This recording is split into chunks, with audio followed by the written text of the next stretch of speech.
इस्लाम इजाजत देता है कि घर से बाहर निकलो, आग को बुझाओ, हर आदमी अपना आधार कार्ड सही तरीके से बनवाए। ये मत मानिए कि सिर्फ मुसलमान टारगेट है। मुसलमान तो पहला टारगेट, दूसरा टारगेट दलित है, तीसरा टारगेट ट्राइबल है, चौथा टारगेट ओबीसी है, पांचवा टारगेट गरीब है, और आखिरी जो मुद्दा है वो ये है कि कैसे इस देश में मनुस्मृति लाया जाए और सारे लोगों को पढ़ाई से रोका जाए और इनके शासन को सदियों सदियों तक जारी किया जाए। ये मुद्दा है। एक्शन क्या होना चाहिए? प्लानिंग ये है कि जिस तरह से इन्होंने मास डिसइंफ्रेंच करने की आपको कोशिश की है, आप अपने को इनफ्रेंचाइज करने की कोशिश कीजिए। कैसे इनफ्रेंचाइज करेंगे? अपने सारे वोटिंग डॉक्यूमेंट्स को प्रॉपर तरीके से सबसे पहले बनाइए। आज ही जा करके हर आदमी अपना आधार कार्ड, अपना इलेक्शन आइडेंटिटी कार्ड, बाकी सारे कार्ड्स सही तरीके से बनवाए। जो आदमी घर शिफ्ट करता है, शिफ्टिंग के बाद मैंने किताब लिखी है, उसमें कहा गया है कि अगर एक दलित और एक मुसलमान अगर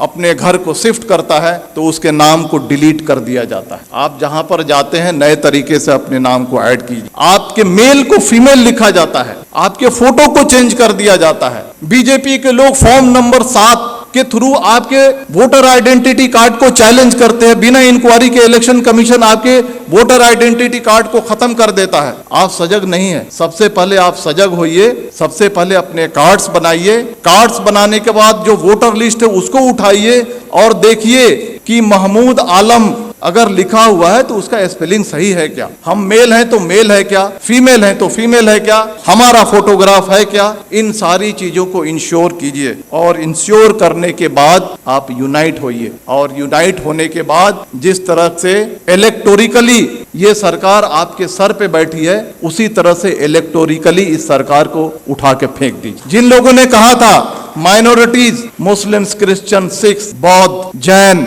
पारसी 19.6% है, लगभग 20% है। दलित 16.5% है, कितना हो गया? 36.5%। ट्राइबल 8.5% है, कितना हो गया?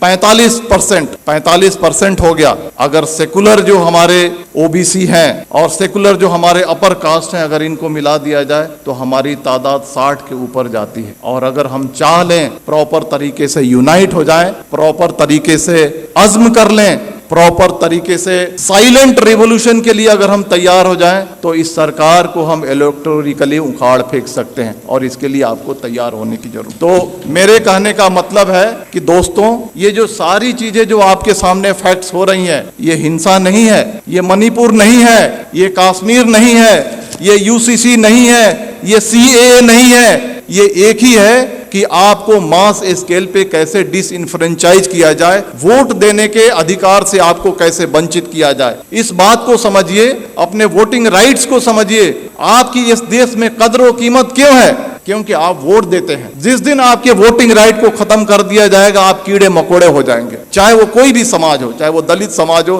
ट्राइबल समाज हो या माइनॉरिटी का समाज हो। अपने राइट्स को समझिए, अपने डॉक्यूमेंट्स को बनाइए और आने वाले इलेक्शन में मैं कहना चाहता हूं कि वोट करना ये लगना चाहिए कि 100% दलितों ने, 100% मुसलमानों ने, 100% ट्राइबल ने वोट किया है। और अगर आने वाले इलेक्शन में अगर आप वोट नहीं करते हैं तो समझ जाइए कि आप अपने मजहब को धोखा दे रहे हैं, आप अपने देश को धोखा दे रहे हैं। अगर बाहर आग लगी हो और घर के अंदर अगर हम चैन से बैठते हैं, इस्लाम इसकी इजाजत नहीं देता है। देखिए, आपके सामने जो बातें हो रही हैं आज, इस चर्चा सत्र के 2 पार्ट है। एक पार्ट है यूसीसी और दूसरा पार्ट है मॉब वायलेंस। हम दोनों को अलग अलग चर्चा करेंगे। पहला मैं कहना चाहता हूं, हम यूसीसी को हम लेते हैं। आज से 6 महीना 1 साल पहले आपने देखा होगा कि लव जिहाद और धर्मांतरण इस देश का सबसे पहला मुद्दा था। अलग अलग रियासतें अपने अपने रियासत में कानून बना रही थी। कर्नाटक की बीजेपी सरकार कानून अलग से बना रही है, मध्य प्रदेश की सरकार अलग से कानून बना रही है, हरियाणा की खट्टर सरकार अलग से कानून बना रही है, धामी सरकार अलग से कानून बना रही है, योगी सरकार अलग से कानून बना रही है। मैं आपको कहना चाहता हूं कि हिंदू,